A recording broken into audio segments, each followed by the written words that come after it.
இது ஃபர்ஸ்ட் மலேசியாவின் செய்திகள் உங்களுக்காக.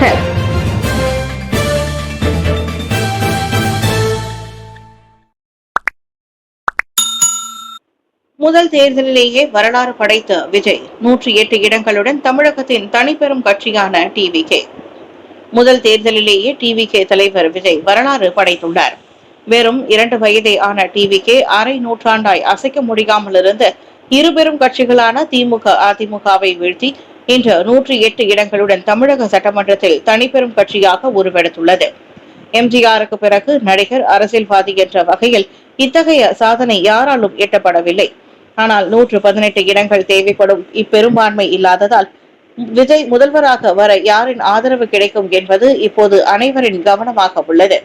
திமுக கூட்டணியில் 5 இடங்களை வெறும் காங்கிரஸ் மற்றும் சிறிய கட்சிகள் விஜய்க்கு ஆதரவு தரலாம் என பேசப்படுகிறது. அதே நேரத்தில் திமுக தலைவர் மு.க.ஸ்டாலின் தனது கொளத்தூர் தொகுதியில் தோல்வியடைந்தது அதிர்ச்சியை ஏற்படுத்தியுள்ளது. பல முக்கிய தலைவர்கள் டிவிகேவின் புதுமுக வேட்பாளர்களிடம் தோல்வி அடைந்துள்ளனர். திருப்பத்தூரில் 2 முறை அமைச்சராக இருந்த பெரிய கருப்பன் ஒரே வாக்கு வித்தியாசத்தில் டிவிகேவின் சீனிவாச சேதுபதியிடம் தோல்வியடைந்தார். எடப்பாடி பழனிசாமி தலைமையிலான அதிமுகவின் நிலைமை இன்னும் மோசம். அது இப்போது 3வது இடத்திற்கு தள்ளப்பட்டுள்ளது. இருந்தாலும் இபிஎஸ் தனது தொகுதியில் 98,000 வாக்கு வித்தியாசத்தில் வெற்றி பெற்றுள்ளார். விஜய் தான் போட்டியிட்ட பெரம்பூர் மற்றும் திருச்சி கிழக்கு ஆகிய 2 இடங்களிலும் வெற்றி பெற்றுள்ளார். ஒருவர் தனது தொகுதிக்கு மட்டுமே சட்டமன்ற உறுப்பினராக இருக்க முடியும் என்பதால் இந்த 2இல் அவர் எந்த தொகுதியை ராஜினாமா செய்வார் என்பது கேள்வியாக உள்ளது. போலி இந்திய போலீஸ் சீருடையை பயன்படுத்தி நூதன மோசடி, கும்பலை முறியடித்த மலேசிய போலீஸ்.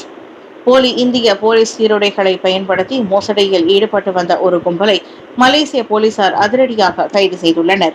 இந்த கும்பல் மலேசியாவில் சொகுசு அடுக்குமாடி குடியிருப்பில் இருந்து கொண்டு வீடியோ அழைப்புகள் மூலம் இந்தியாவில் உள்ளவர்களை ஏமாற்றி வந்துள்ளது. அழைப்பின் போது உண்மையான இந்திய போலீஸ் அதிகாரி போல தோற்றமளிக்க அவர்கள் இந்திய போலீஸ் துறை சீருடைகளை அணிந்து கொண்டு பேசியுள்ளார்.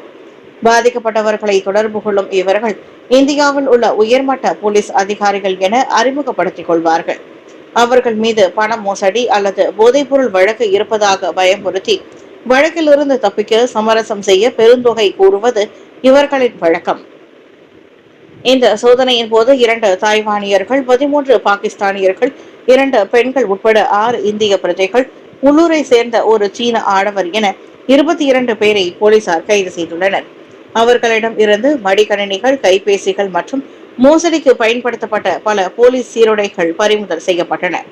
சீருடை அணிந்த அதிகாரிகள் சமூக வலைதளங்கள் வாயிலாக அதிகாரப்பூர்வ அழைப்புகளை மேற்கொள்வதில்லை என்றும் பொதுமக்கள் இதுபோன்ற அழைப்புகளை நம்பி ஏமாற வேண்டாம் என்றும் போலீசார் எச்சரித்துள்ளனர். 8 இந்திய சுற்றுப்பயணிகள் சம்பந்தப்பட்ட விபத்து குறித்த விசாரணைக்கு உதவ வேன் ஓட்டுநர் 7 நாட்கள் தடுத்து வைப்பு. 8 இந்திய சுற்றுப்பயணிகள் சம்பந்தப்பட்ட விபத்து குறித்த விசாரணைக்கு உதவும் பொருட்டு சுற்றுலா வேன் ஓட்டுநர் ஒருவர் விசாரணைக்காக 7 நாட்களுக்கு தடுத்து வைக்கும் உத்தரவை அலோர்காஜா செஷன்ஸ் நீதிமன்றம் பிறப்பித்தது. 55 வயதுடைய அந்த சந்தேக நபர் போதைப் பொருள் பயன்படுத்தியதற்கான அறிகுறி அவரது சிறுநீர் பரிசோதனையில் கண்டறியப்பட்டதை தொடர்ந்து இன்று முதல் மே 11ஆம் தேதி வரை அவரை தடுத்து வைக்கும் உத்தரவை நீதிபதி கமருல் ஆரிஸ் கமாலுடன் பிறப்பித்தார். 1987ஆம் ஆண்டு சாலை போக்குவரத்து சட்டம் பிரிவின் 44(1)A கீழ் இந்த விவகாரம் குறித்து விசாரிக்கப்பட்டு வருகிறது. தடை செய்யப்பட்ட போதைப் பொருட்களின் தாக்கத்தில் ஓட்டுநர் கவனக்குறைவாக இருந்ததால் பயணிகளுக்கு காயங்கள் ஏற்பட்டிருக்கலாம் என்ற சாத்தியக்கூறும் இதில் அடங்கும். போதைப் பொருள் பரிசோதனையில் நேர்மறை முடிவு வந்த ஒரு பொது போக்குவரத்து ஓட்டுநர் சம்பந்தப்பட்ட விவகாரம் நீதிமன்றத்திற்கு கொண்டு வரப்படுவது இது முதல் முறை அல்ல. ஏற்கனவே இதற்கு முன்னர் மலாக்காவில் இது போன்ற 2 வழக்குகள் பதிவாகியுள்ளன.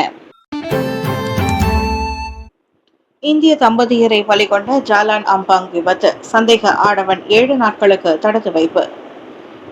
மே 2ஆம் தேதி ஜாலான் அம்பாங்கில் உயிரிழப்பை ஏற்படுத்திய விபத்தில் தொடர்புடைய 24 வயது காரோட்டி விசாரணைக்காக 7 நாட்கள் தடுத்து வைக்கப்பட்டுள்ளார். இந்த விபத்தில் மோட்டார் சைக்கிள் பயணித்த 61 வயது துரைசிங்கம், அவரின் 56 வயது மனைவி மேனகா இருவரும் உயிரிழந்தனர்.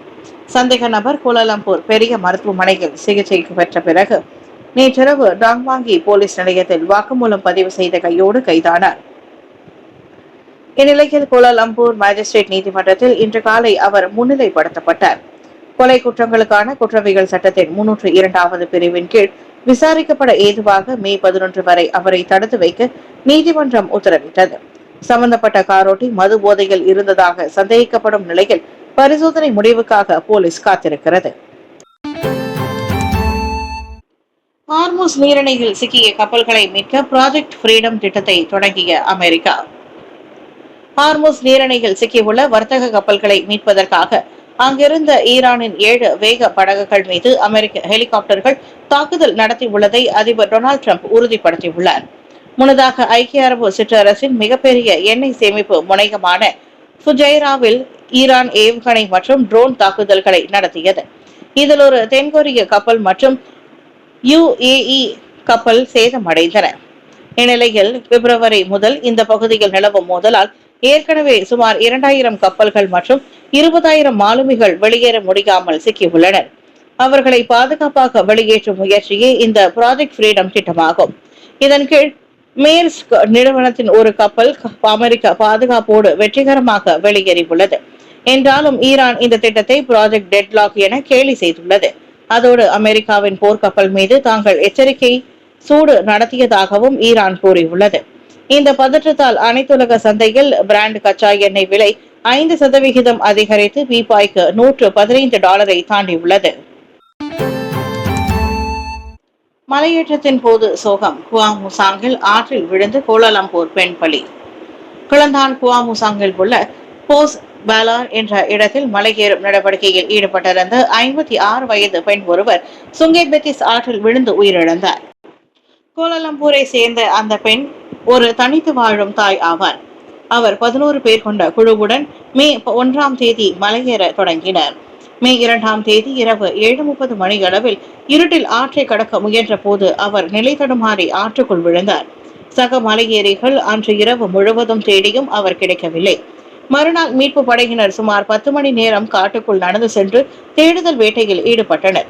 இந்நிலையில் மே 3ஆம் தேதி காலை 8 மணி அளவில் விழுந்த இடத்திலிருந்து 300 மீட்டர் தொலைவில் அவரது உடல் கண்டெடுக்கப்பட்டது. இது ஒரு திடீர் மரணம் என வகைப்படுத்தப்பட்டுள்ளது. மலைப்பகுதிகளுக்கு செல்பவர்கள் அங்கீகரிக்கப்பட்ட வழிகாட்டிகளை அழைத்து செல்ல வேண்டும் என போலீசார் அறிவுறுத்தியுள்ளனர். ஹட்டியாயில் டயர் பூட்டை உடைத்து தப்பியோடிய மலேசிய மர்சிடிஸ் காரோட்டி. Thailand police வலைவீச்சு.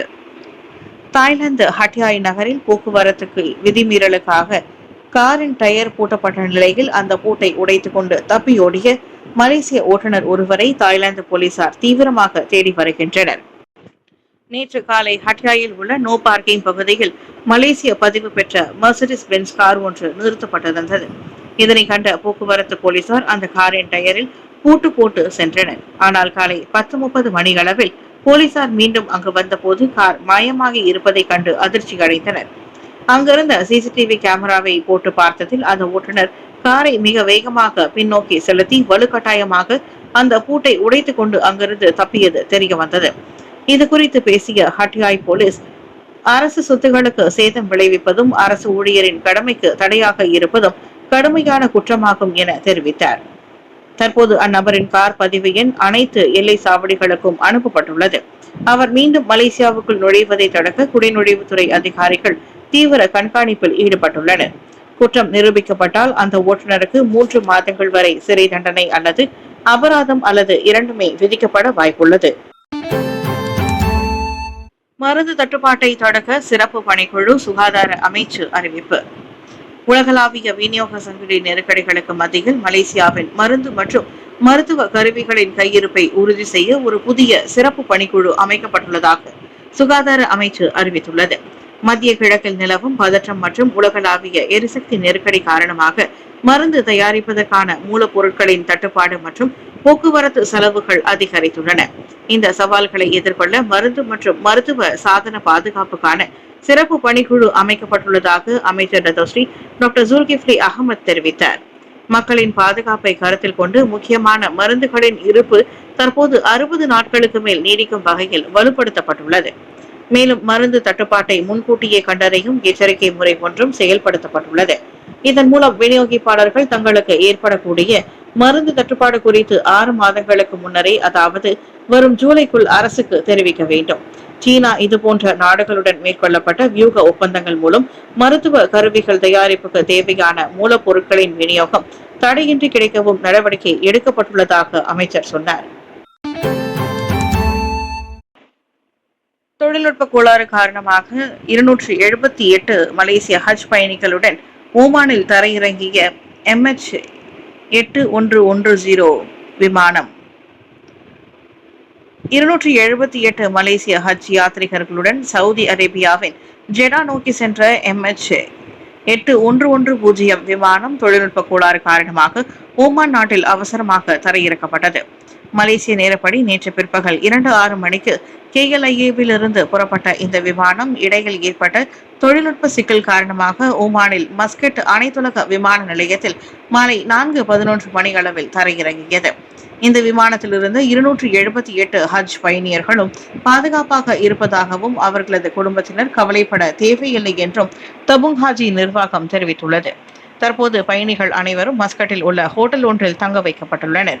Amaal by Malaysia airlines நிறுவனம் இந்த விமானத்தை ஆய்வு செய்து வருகிறது.